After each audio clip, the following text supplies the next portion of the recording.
Well, I also spoke to the Shadow Women's Minister, Abena Oppong-Asare, a little earlier. It is important to say this interview was done before the Prime Minister's spokesperson updated their response to say the alleged remarks were racist and wrong.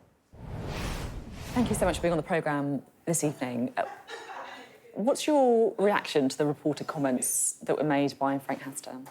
I think the comments are appalling and offensive, and as a black woman I feel gaslighted, and I think we should call it for what it is. The comments are racist and sexist. He essentially said when he looks at Diane Abbott, it makes him want to hate black women and that she should be shot. We know that in the last few years there's been 2 MPs that have been killed.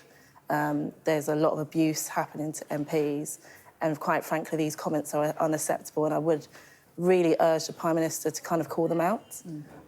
Just a few weeks ago he did a press statement talking about extremism and about the importance of language, yet he can't even call out his Tory donor who has given him money to say that these comments are racist and sexist.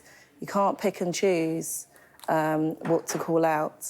You know, if you, as Prime Minister, can't say anything about this, you're supposed to represent a nation that is a diverse nation, then why should you be in that role? And why should people feel that those comments are unacceptable if you at the highest, at the top, aren't calling it out? The government has said that the comments were wrong. Kemi Badenoch's gone further. She said that they were racist. They're not, I won't say that they're wrong. I would say that they're racist and sexist. That's not going far enough in terms of calling it out. It's just brushing it under the carpet. And that's just what makes me really angry about those comments. You know, he basically condemned all black women. Diane Abbott is the first black woman that was elected in 1987. She receives a huge amount of abuse. You've read her statement today where she travels publicly on transport and said this has obviously made her feel unsafe. I feel like we spent a lot of the day with people saying what they think of the comments that were made of Frank Hester. How did those comments make you feel? I feel sorry, got up. Sorry, have some water.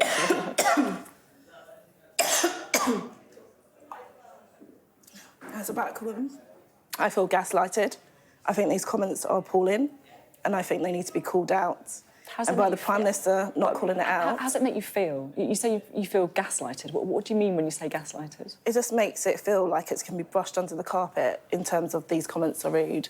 They're not rude. As a black woman, you have to work twice as hard to be taken seriously, and particularly if you're in politics, to get to that field that Diana's got to. It doesn't matter whether you agree with her politics or not.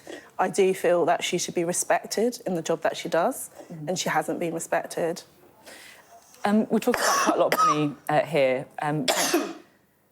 Frank Hester is one of the Conservative Party's biggest donors. He donated £5 million to the party last year, a further £5 million donated through his company. Do you think he should return the money? Absolutely. The Prime Minister should show a signal that not only is he saying that this is racist and sexist, by returning the money, he's showing that this is unacceptable. My concern is if he doesn't do that, we're leading towards a general election, which we're heading to, which could, you know, essentially have some sort of racist kind of undertones in terms of how, you know, the election is run. And we need to make sure it's not a toxic election.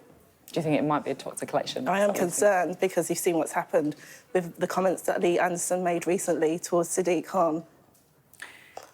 Is there an issue... Is there an issue, do you think, with stopping people, you know, donating money to parties, even if we disagree so strongly with what they say? I think as politicians, you have a responsibility in terms of the kind of politics you want to create in society. And if you're turning a blind eye to behaviours or comments like this, you're creating a society where people can just say whatever they want that is hurtful and damaging. And, you know, as I've said, we've seen 2 MPs be murdered. I know colleagues that are receiving substantial abuse in recent weeks.